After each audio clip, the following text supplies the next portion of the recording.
Welcome to Are We Old? The show featuring two comedians getting nostalgic and tackling life's toughest question, Are we old? Here's your hosts, Mike Fenoya and Charles McBee.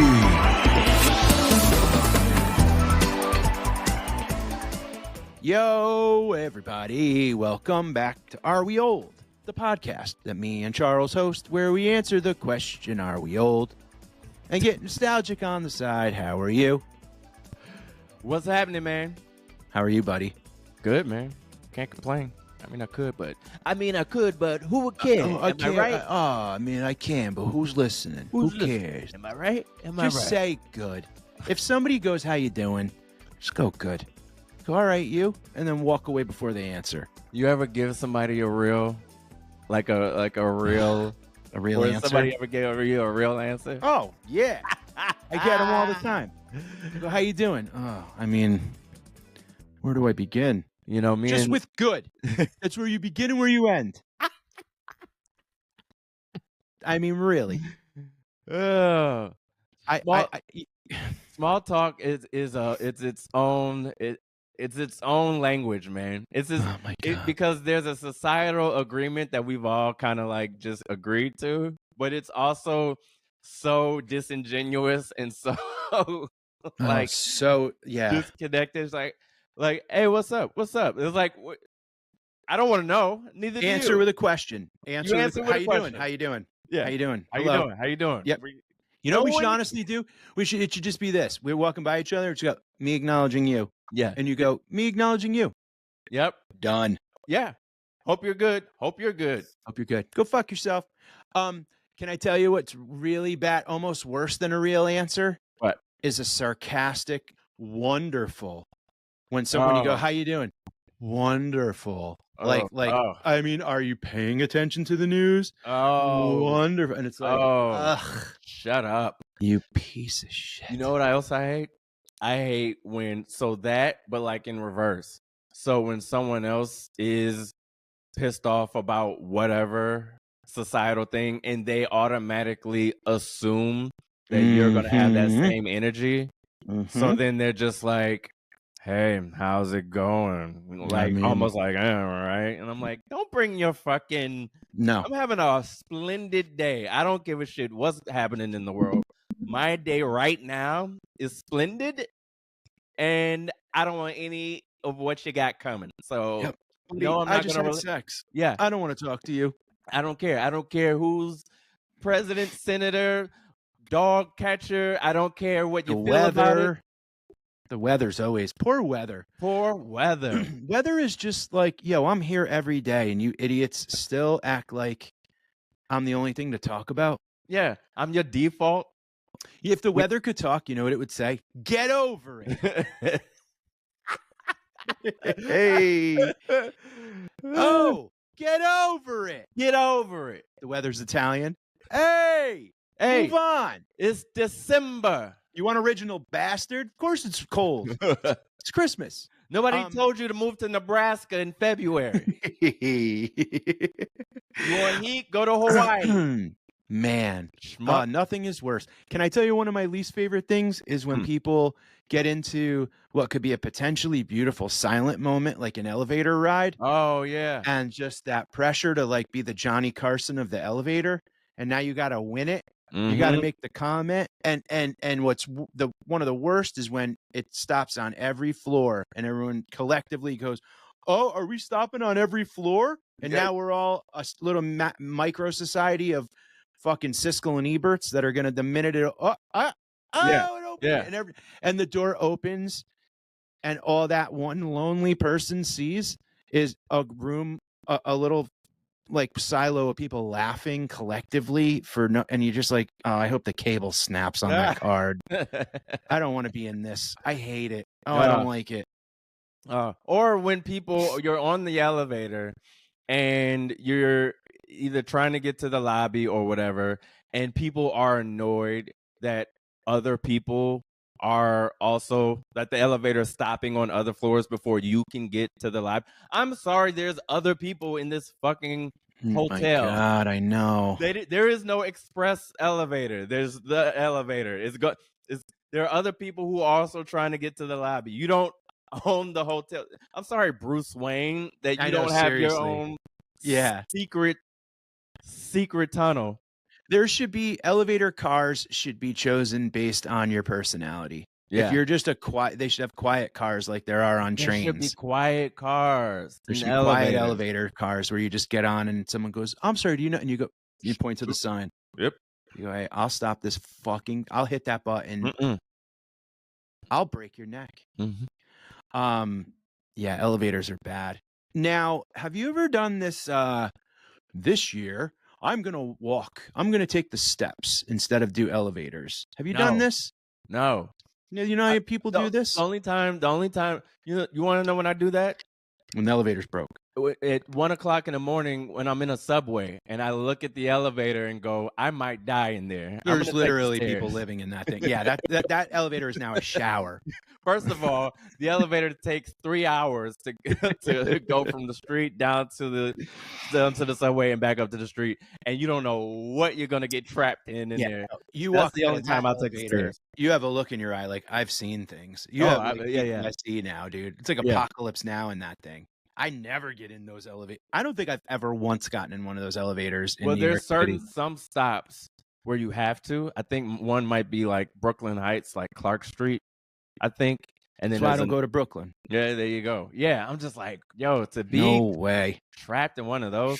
Yeah, that's the only time. Or sometimes, so like if you go to like the Macy's here in New York City, they got a string of elevators, but they seem to take so freaking long, and there's always like a pack of people waiting to get in. I just take the escalator. I'm more of an escalator guy than an elevator guy if I could pick between the two. Dude, I love an escalator over an elevator like I like bridges over tunnels. I don't like tunnels. I love bridges because I still feel like I could get away somehow. I don't know if you've ever been stuck in traffic in a tunnel, but is there a more terrifying realization when you realize I'm in my car, but my car is in a tube that's surrounded by water and floating bodies? Yeah. And now if it cracks, it's going to fill with water and I'm going to die in my car and suffocate and that's it. Yeah. And then the traffic starts and you're like, oh, all right. All right, we're fine. Okay. Welcome to New Jersey. Well, but with a bridge, you know what's going on ahead of you, around you. You can see what's happening, what's going on. With a tunnel, you don't know what the hell's going on, in front of you. No. After a certain amount of cars or whatever. It could already be drowning. You could literally just be driving into the ocean. Like it just ends and you go blah, blah, blah, blah. And you're just like, oh. Whoops. Have you developed, now I know that I hear about this with some people, and this is like for an Are We Old, and you guys answer this too, areweoldpodcast@gmail.com. I know a lot of people, as they age, they develop a fear, bridges and tunnels and shit like that. Do you have any of this? Are you afraid of either of those things? I'll deal with it if I have to. No, I'm not afraid of either. I don't really. I know friends that are like, all of a sudden, I just can't drive over a bridge. And it's like, what the fuck happened? What? No. You're stuck here forever? What do? They just find some other way? They just live boring lives now. Oh, all right. Well. They don't go anywhere that involves a bridge, or they freak out and hold the door and whatever. Yeah, Did you used to get car sick as a kid? Never. You're lucky. Yeah? You got car sick? I never got, once or twice I did. When I was like, I remember coming back from a New York Mets game when I was a kid, and it was super hot, and I ate like, oh God, I never looked at Butterfinger the same, because I ate a king-size Butterfinger like someone was timing me. And then I puked orange and chocolate all over the back seat, and we were just stuck in traffic, and I was just like looking down at it, and it was just like it scarred me. But no, I have friends though that would like even still have to sit in the front seat. Like I love to lay down in the back and look up at the power lines. That was like my first like escapism. Just look at the power lines going. They all had a dip. And it was just, that was like my, and I tried to count them till we were getting home. Yeah. Those were good times. Yeah. That was before you were like forced to wear seatbelts. Oh, God. Did anyone in your family have a pickup truck? Yes. My grandfather had a pickup truck. Would you lay in the bed? I wouldn't lay in the bed, but I would ride in the back. I would definitely ride in the back, and it was like, yeah, That was the bounce most all fun. around. Bounce all around. Yeah. Oh If yeah. you see a kid now riding in the back, you go, get that kid in the car. Oh my God, the SWAT team is pulling up. I go, is this see something, say something? Like, what's happening right now? Bunch of hillbillies. Oh yeah, we'd pack in the back of my aunt's station wagon and like see everything in reverse. Yeah, literally. Yeah, you just see everything in reverse. You're just watching life go by the wrong way. Wrong way.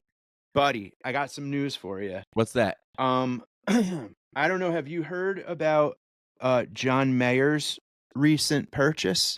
I have, but Okay. I don't know the details. John Mayer buys historic Jim Henson Studios lot in Hollywood. The property was founded by Charlie Chaplin and owned by A&M Records before becoming the home of the Muppets. He's set to purchase the storied Hollywood lot established by Charlie Chaplin. A rep for Mayer, who has an office on the lot, confirmed that the musician, along with the director and producer, is under contract to buy Henson Studios. An exact price tag was not divulged, but the deal is believed to be worth around $60 million. First of all, shout out to John Mayer for having 60. That's for play. He played in The Dead at the Sphere. So basically, I think I bought that There you for go. him. There you go. Yeah. Congratulations. Yeah, I guess I'm a co-owner. And what do you think about that? Well, from what you just read, I feel like he just bought the property, The lot. So he doesn't own like I don't think he owns Jim Henson like the Muppets or anything like that. It feels like he's buying that studio, which is, I mean, shout out to him. I mean, Jim Henson Muppets. That's a very sweet spot in my heart and feels. Yes, and I'm reading on here. As for the lot, it served as the home base for Charlie Chaplin Studios up to 1953, A&M Records, Beep Boop Bop, Jim Henson era. So, coming out of the holidays, Charles, Muppet Christmas Carol. Forget about it. I mean, and it was kind of funny. The other day, Lisa and I were both up very early. And she put on something and the news came on and it was too much of president faces and stuff. And I go, it's too early for this. She's not a news person. It was just on in the background. Yeah. I go, can I get and I put on Sesame Street and she was cracking up. She goes, what the hell are you? Sesame Street got louder than I remember it. But just the sight of a Muppet, like you're just going through the channels, right? And it's like, Kelly and Mark in the morning and you and Sports Center and all these talking dumb human faces. And then you get to Big Bird, dude. And you're just like, oh, yes. Let's you guys here do the for news. a while. Yeah, let's park over here on Sesame Street. And can you tell me how to get how to get to Sesame Street? Okay. Yeah. It is just so, I mean, coming out of the holidays with them, I go deep Muppet on the holidays. I love Muppets. We both have an affinity for Super Grover. Yes. And Jim Henson created a universe for us that we're looking for something more than people. Well, the thing with Jim Henson and their brilliance is, I feel that he was never really trying to be a kid's a kid's guy. Like, that wasn't his thing. No. PBS just happened to be wanting to make a kid show, and they wanted to use puppets, quote unquote, and knew Jim Henson was like the best thing around, and that's how they linked. But Jim Henson was he loved comedy and he loved filmmaking. Old vaudeville, like history, like old theater shows and stuff like that. Like, yeah, so it really showed in Sesame Street. Like, you could watch it, and the punchlines and the comedy was these guys and women who got together and just wanted to have fun and be funny and be silly, and they just happened to use the alphabet every now and then, or in letters and numbers, but they were really like adults making each other laugh. And I think that, like, that's really where the judge comes from, because they didn't talk down to you. It didn't feel like you were being talked down to. It felt like you were really, as kids, you were playing with, even though they were Muppets, but you were playing with like almost like adult humor or adult comedy. You know what I mean? It wasn't dumbed down for kids. You know what it felt like? It felt like they were getting down to our level and talking to us like we're people. It wasn't talking down at you and going like 2 + 2 is 4. It was 1, 2, 3, 4, 5, 6, 7, 8, 9, 10, 11, 12. Yeah. 9. Wow, 9. And then they just groove out on 9. Yeah. The pinball machine was fucking like 9, motherfucker. Just rocking out on psychedelic jazz. Like, what? Just acid jazz. Just as Miles Davis meets the number 4, dude. And it was just, sure. Incredible. Fuck it. They go, 1, 2, 3, 4, 5, 6, 7, 8, 9, 10, 11, 12. Yeah, man. I put that down because in our high school they were like, vote for your the prom song that you think you should have, you know, and everyone was like Freebird and like Wonderful Tonight and all this, and I was like, we go on, remember. and I said, I want the 1, 2, 3, 4, 5, 6, 7, 8, 9, 10, 11, 12 song, and they were like, cut it out. Oh my! But I was sticking a bowl of weed that was still burning back into my pocket, but Still lighting your jeans on fire. Yeah. But dude, the Muppet Show was so adult. Steve Martin's hanging out playing banjo with like the Muppets, like all these like actors, anyone who was anyone. He made like literally like the SNL of felt. Well, you know where they was it post Sesame Street? Yeah, I feel like it's post Sesame Street, but you know SNL started with them. Yeah. Like the first like however many episodes started Well, when you say post Sesame Street, because Sesame Street's still on. No, I mean whether or not Sesame Street started before or after SNL. I forget. Oh. I think it was before. I forget. But yeah, I think it was before. Right. Maybe it was before. But anyway, when SNL, as you know, you look at that first season of SNL, the Muppets are there. The only problem is the reason it doesn't hit is because Henson and his crew weren't allowed to write for the Muppets. They didn't. So all they could do was control it, and the writers for SNL wrote for it. So it didn't. You watch it and you go, "What the hell's going on here? What is this?" Yeah. But that's where they started. So when Henson went to go make the Muppet Show, it's basically took everything from SNL. Even though I don't know if he ever admitted this, but he basically took everything he got from SNL and made the Muppet Show, which was freaking genius. Everybody turned it down, by the way. Insane. Every network turned. He had to go to London to make that freaking show. How the hell do you turn that down? He came in literally with like a world. He goes, here's a universe I made. Bro. Kermit the Frog was literally like, I mean, he was a hostage negotiator. He was a romantic. He was a singer. He was a weatherman. Weatherman. I mean, he was anything and everything that News you needed. Reporter. You ever see those clips? I love one of the beautiful things about social media now is like you're popping through reels and stuff. And there's like the Muppet Daily or something. Mm-hmm. And you literally can see like there's one where like Kermit is trying to do the alphabet with the girl, with the little girl. Little girl. Yeah. Cookie Monster. She goes, Cookie Monster. And he goes, I didn't know you were going to say Cookie Monster. And then she comes in and she goes, I love you. And he's like, I love you too. And they give her a little. He walks back. I love you. He just walks back in. I love you too. Yeah. This is great. So great. It's not scripted. It was just in the moment. It's just Muppet improv, dude. It's just Muppets being Muppets, dude. Muppets being Muppets, man. You ever think about how great it would be if Muppets walked the earth? Like if you just like, you're going through your shit day, you're making crap money, you're like, what's my life? It's a Wednesday, it's like daylight savings, now it's dark at 4. Yeah.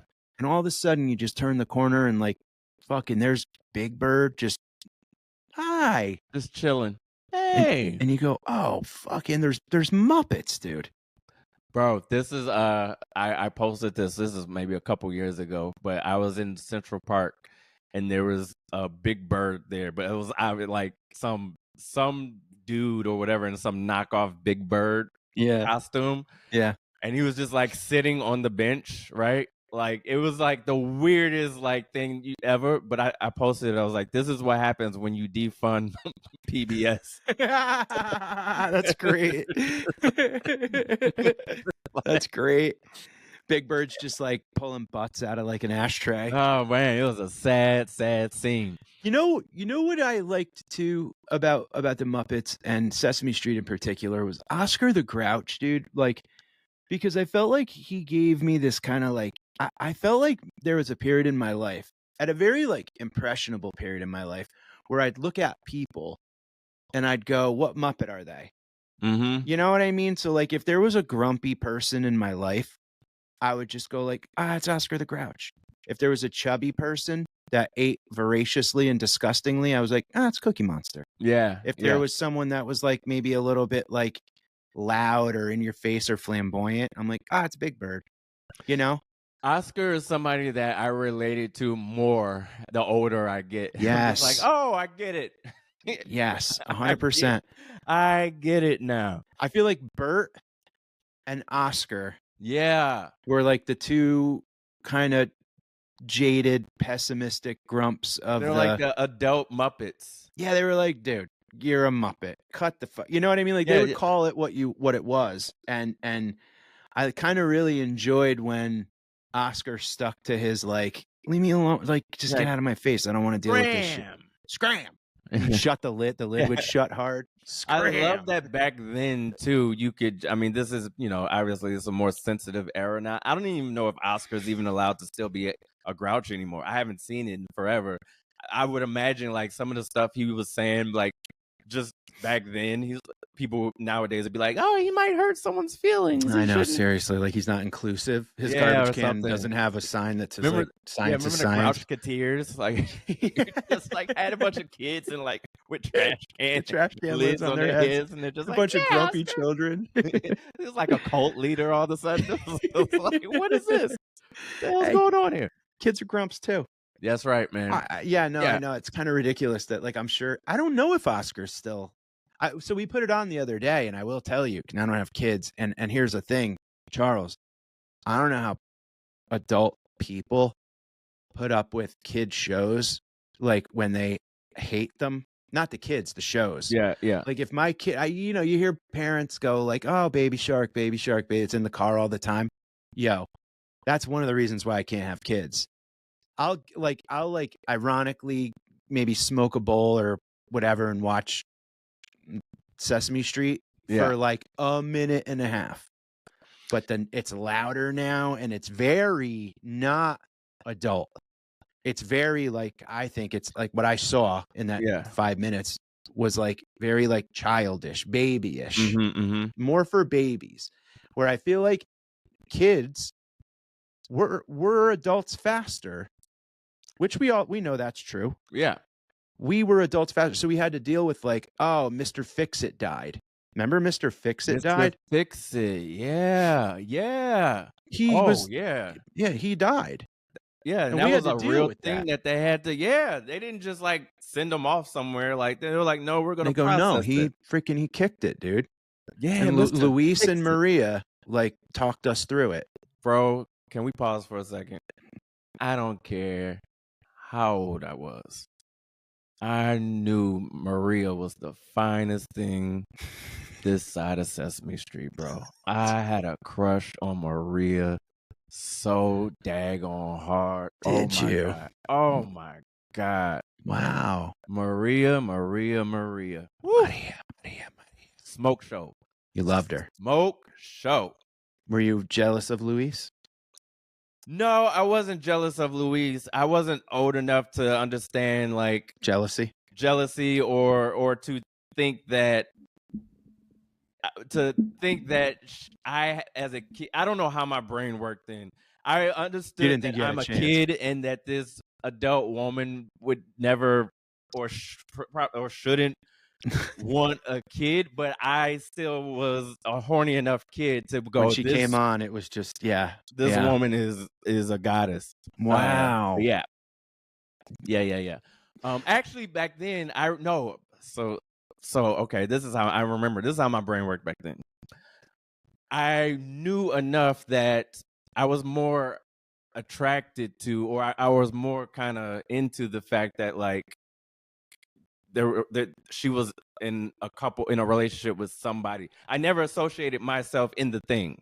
Gotcha. I just, You know just what like I mean? that she was capable of love. Yeah, it was. I and never that one day yeah. you'll make your way there and it'll be your time. Well, yeah, I never placed myself in Louise's shoes. I just knew like this gorgeous, beautiful woman. And I was actually happy that Louise I was like, oh man, what a lucky guy. That's kind of how my kid brain worked at the time. I love it, dude. I love But yeah, it. anyway. I'm going to look up Maria right now because I haven't seen her in a while. Smoke show, bro. Maria, Sesame Street. Smoke show. Oh, yeah. Wow. Did she die? I don't think so. But Nope. No. That's Yeah. another game. Back in That's the day, another she Are was. We Old? That's another Are We Old? Just looking up. I mean, can we talk about that grew for a up minute? with. Did they die? Are I they can't tell you alive? how many times I hear someone died and I'm like, they were still alive? Yeah. Yeah, that is definitely a getting old moment where it's like you go, really? They're still kicking around? So? Oh man.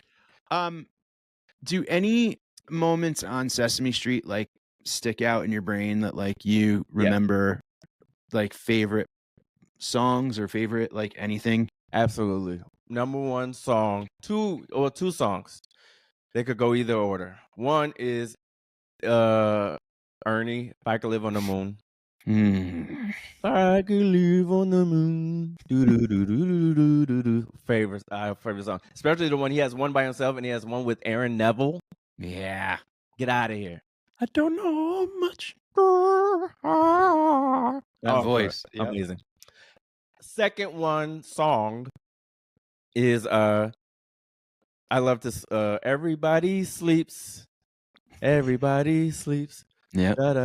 It's such a beautiful song. Great it's just song. A great fucking song, bro. Yeah. I remember watching it as a kid and just being like, man, this makes me feel good. And that song as a kid gave me nostalgia when I wasn't even old enough to have nostalgia. It was just like a feel good, just gushy, sweet, and the song was just a beautiful song. And it was everybody in the video. It was puppies sleeping, everybody sleeping, everybody's sleeping. Like, oh, beautiful.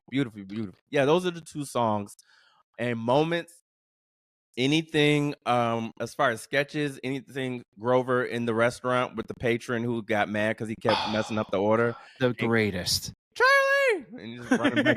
When he would run back, dude. Oh man. Oh, I loved him so much, dude. That was great. And anything Kermit as a news reporter, all the intros, Kermit the Frog News here. Here. Humpty Dumpty has it was just like all of those. Once again taking a great fall. And then she goes, Frog! You fell last week. I love when she would get like sassy when like Miss Piggy would get like a little catty with the frog. Yeah. Frog. That's like her man. Like you know. I liked the song Put Down the Ducky. Do you remember that song? Put Down the Ducky. Put down the ducky Ernie? if you want to play the saxophone. It was Ernie. Ernie was like Ernie was a big singer. He had a duck, a rubber ducky. Remember Rubber Ducky? You're the one. You make bath time. The one. Wah, wah. Yeah. Put Down the Ducky was like his like Stairway to Heaven, dude. Like it was big, and he had like Paul Simon did a cameo on it, like a million different people. Like there was a like an African men's choir in the back was doing like a Put Down the Ducky, like they were doing like almost like a tribal version of Put Down. It was like We Are the World of Ducky. Yeah, literally everybody was in it. Like it was wild, and it was just on incessantly. It was on one of those tapes in my house where like my siblings would like listen to it. And I had to hate it because I was the older brother. But then I'd walk down the street and I'm like, put down the ducky if you want to play the saxophone. There was a lot of scatting in it. And then there was a song called Take a Breath, smell a smell, sniff a sniff, take a breath. But the voice was like this, take a breath. It was always like that weird, like, and it was like, I liked when in our era of Sesame Street where it was like they would show shit going on in the world and there would be a song behind it. Mm-hmm. You know what I'm saying? Mm-hmm. So it was like people taking breath. It was like sleep. Mm-hmm. Everyone sleeps. This was everyone breathes. Mm. What a brilliant LSD moment for whatever creative director that was like, yo, I feel. Yeah. Let's write a song about feel, dude. Oh my God, I'm breathing. We should write a breath song. But it was song, I'll take a breath. And we're like, take a breath. Take a breath. I always remembered that. Yeah. And of course, 1, 2, 3, 4, 5 is. I mean, that's just. I mean, how do you not? I mean, that's forget just, about it. That's in the lexicon. Oh, it's great. 1, 2, 3, 4, 5, 6, 7, 8, 9. That's because that's the brilliance of also like PBS that told Jim that they just gave him carpe blanche. How do you say it? Carte blanche. Carte blanche of just like whatever you want to do. And he was like, yeah, I'll give you your kid stuff, but also I'm gonna make these cool freaking funky. Everybody was on there, dude. Miles Davis was on Sesame. Like, great. I feel like that must have been such a like a nod. Like you're a superstar. You're in the green room at MSG. You're Paul Simon. Yeah. Right. And they're like, yo, Entertainment Tonight wants you to, and he's like, no. Hey, they want you to do the Super Bowl. No. And they're like, Jim Henson called. Yep. I'll be there tomorrow. When do they need me there? Yep. No one said. I bet nobody said no to Sesame Street. Like crazy. Oh, I mean, dude, that was like, and also what a brilliant marketing thing to like get people like, because you're literally solidifying a next generation of fans. Mm-hmm. You know what I mean? If you went on to Sesame Street and do you know anybody that worked on Sesame Street in your like writing world? Like, do you know anybody that did anything? Because I don't, and I would love to. What's that? Actually, no, I don't. But I used to, back when I was in Astoria, I lived near Kaufman Studios, where I think a lot of the stuff was filmed back in the day. Yeah. But no, I don't know anybody that like worked on it. Can you imagine writing for a Muppet? Oh, that'd be great. Be great. Now, on the Muppet tip, okay. Can we talk Fraggle Rock for a minute? Can we talk Fraggle Rock? Can we talk Fraggle Rock? Bro, is that a real question? Laugh your tears away. Bop, bop. Worries for another day. Let the music play. Bop, bop. Down at Fraggle Rock. I mean, first of all, down at Fraggle Rock. Start with the theme song. The first bass line. Boom, boom, boom, ba-doo-dum, boom, boom. I mean, it was so musical. Freak. Everything they did was so fucking perfectly musical. Oh my God. And the crazy thing about Fraggle Rock is it had like 4 or 5 different storyline and worlds within one that you would be invested in. The Fraggles, the Doozers.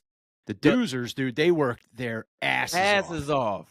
Those guys in their hard hats. And Fraggles would just come along and just eat the whole shit. I'm like, and it never made sense. I'm like, what is this? First of all, can we talk about this? The Fraggles Doozers didn't even have faces, dude. The Fraggles were like menaces, yo. If they weren't destroying the hard work of the Doozers, they were sneaking into the giants, the whatever, into the radish garden and just swiping the radishes. Eating radishes, like dude.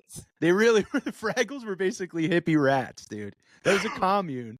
They were fracking. They were stealing vegetables. And we're supposed to look at the whatever they were called, the ogres or the giants, like they're the bad guys. No, they're the bad guys. They have a garden that they're working on.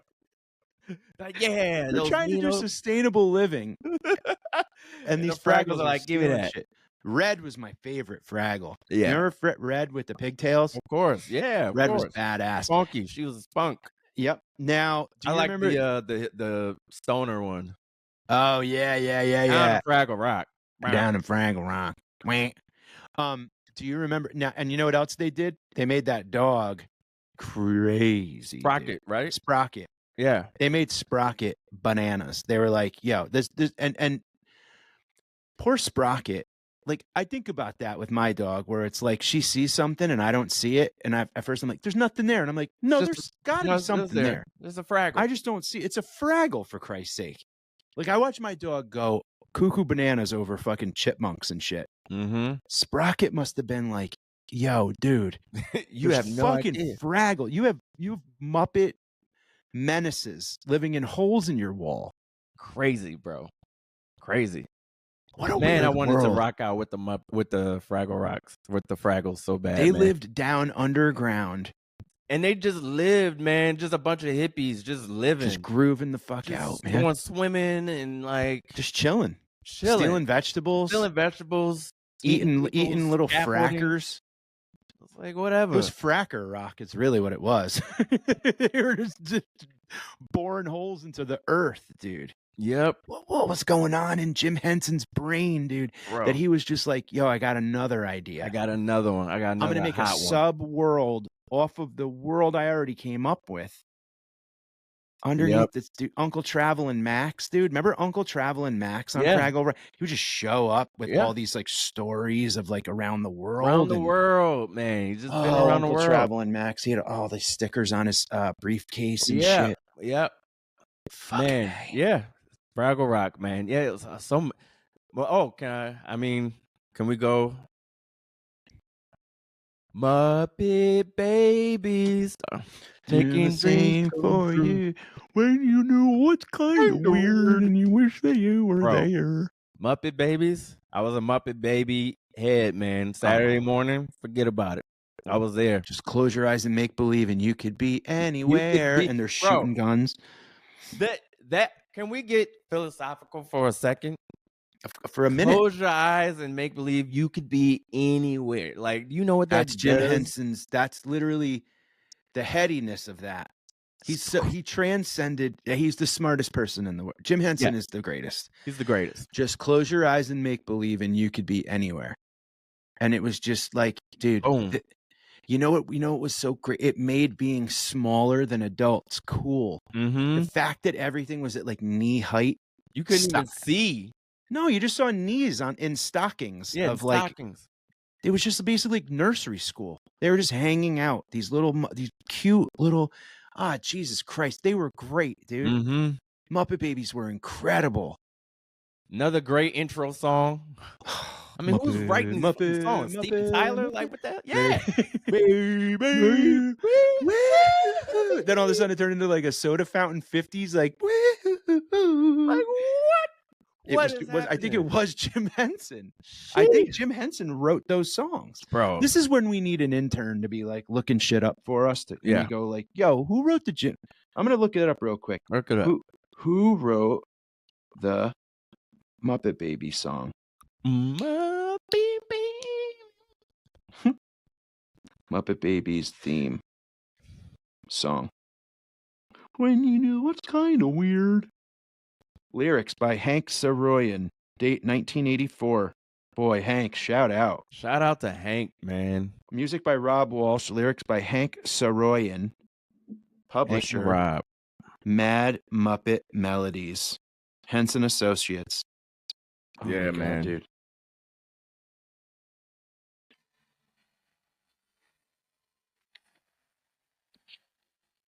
Oh, there's the Muppet Show. Nice. Sorry. This is a thing. Never mind. I thought it was the Muppet Baby song. I screwed up. Now they have a new Muppet Babies. Well, not now. I mean, they've had one since our cartoon.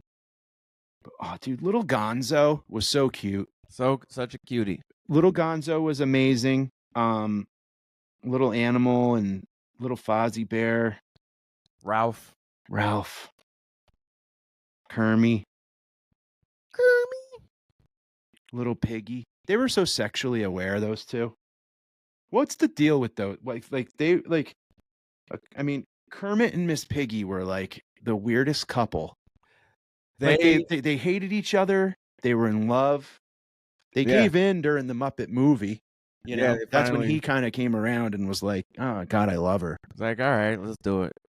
But it was one of those things where it was like, you understood them the way you understood how your parents were kind of like not perfect. I always associate them with like my great grandparents because my grandfather was like this like thin, kind of laid back, kind of quiet guy, and my great grandmother was a little more husky, a little more plump, and very fiery, and very like and told it how it was, and boom, boom, boom. Yeah, But you never yeah. questioned their love for each other, but it was Right. always the same dynamic. Yeah, dude. It Yeah. was weird how he nailed the dynamics of like, he's like, yeah, Piggy's kind of going to be a little bit mouthy and a little bit like bossy. Yeah. And sometimes maybe step into some situations that's going to get Kermit into some trouble. Yeah.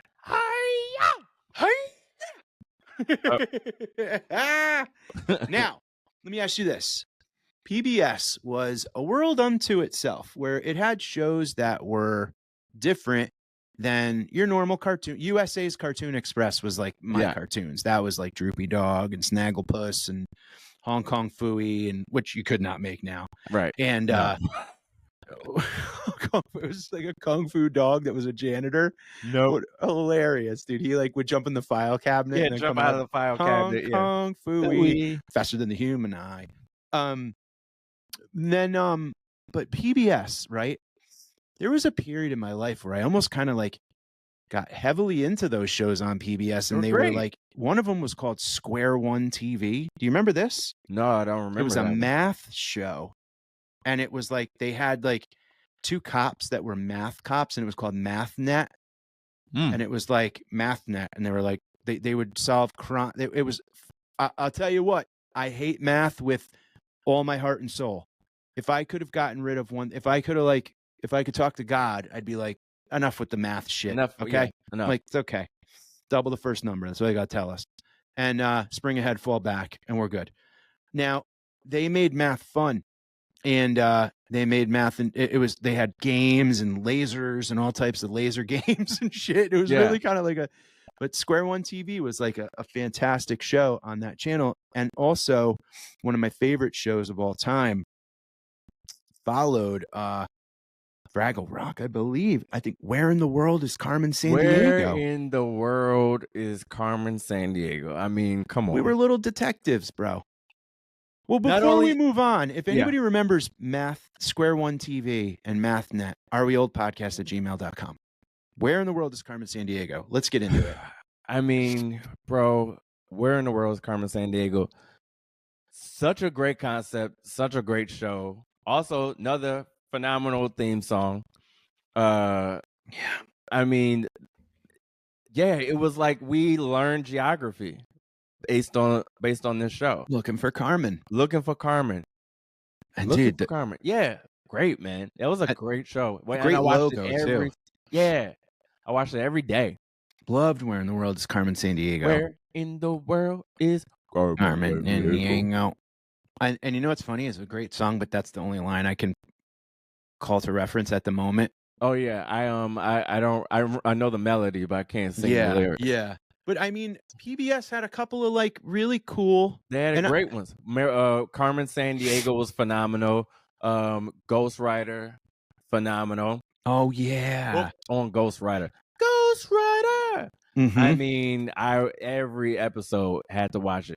Yeah, now, it was great. Was that where you kind of got your like?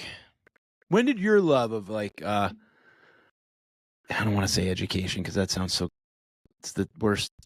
Like creativity and like that. Oh, I could be a creative. I could be a writer. I could be like. Is that from where that came from? I don't think so. Maybe. I mean, I'm sure it influenced it somewhat. But I remember I used to write poetry as a kid, like as a kid, and I would like write. I remember I would write poems for like my family members on like their birthdays, like my mom or like my grandfather and stuff like that.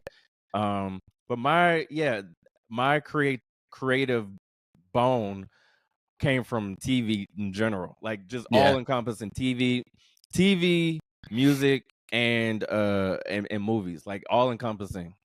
I was in front of that TV and just like it was a whole other, just getting sucked in, just escaping from my everyday angst of stuff that was either going on either at home or at school or whatever the case, and I was just like locked in, and I would be, I would jump into the TV screen almost and just be either one of the characters or be somehow some other, character that I would make up within the different sitcoms. You know what I mean? Ooh. Or the movies. Remember like Last Action Hero? Yes, of course. Even though the movie wasn't that great, but the concept Yeah, was absolutely. was Yeah, the me. choose your own adventure stuff was always my favorite, like Yeah. books to read and things like that, where it was like, oh my God, there's choices here. And like you could Yeah. do I could write one of these, you know?